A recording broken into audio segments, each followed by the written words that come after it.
Hello అండి, అందరికీ నమస్తే. ఓడియన్ కిచెన్స్కి స్వాగతం అండి. ఈరోజు వీడియో ఏంటంటే కరివేపాకు కారపొడి చేస్తున్నానండి. ఈజీగా టేస్ట్ చాలా బాగుంటుంది. ఒకసారి మీరు కూడా ఇలా ట్రై చేయండి. ఫస్ట్ అయితే కరివేపాకు తీసుకొని ఇలా వాష్ చేసి ఒక న్యూస్ పేపర్ మీద కానీ కాటన్ క్లాత్ మీద కానీ ఇంట్లోని ఫ్యాన్ కింద ఆరబెట్టేసేయండి.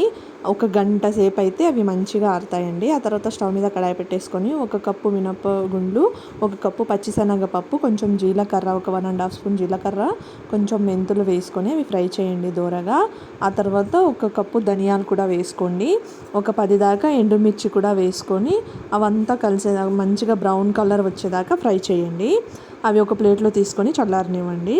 అదే కడాయిలో కొంచెం ఆయిల్ వేసుకొని ఈ కరివేపాకు కూడా వేసుకొని ఫ్రై చేసుకోండి. చూడండి, ఇప్పుడు మిక్సీ జారాలో ఫస్ట్ మనం వేయించి పక్కన పెట్టుకున్నాం కదా ఎండుమిర్చి, ఆ పప్పు దినుసులు, వాటి వరకు అవన్నీ వేసుకొని కొంచెం పసుపు, ఉప్పు, వెల్లుల్లి రెబ్బలు, కొంచెం చింతపండు వేసి మిక్సీ పట్టేసేయండి. ఆ తర్వాత కరివేపాకుని కూడా వేసి మిక్సీ పట్టేసేయాలండి. అంతే అండి. ఒక గాజు సీసాలో స్టోర్ చేసుకుంటే 6 months వరకు కూడా పాడవదు. స్మెల్ చాలా బాగా వస్తుందండి.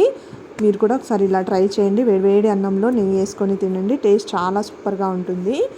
వీడియో నచ్చితే లైక్ చేయండి, షేర్ చేయండి. ప్లీజ్ నా యూట్యూబ్ ఛానల్ని సబ్స్క్రైబ్ చేసుకోవడం అయితే మర్చిపోకండి.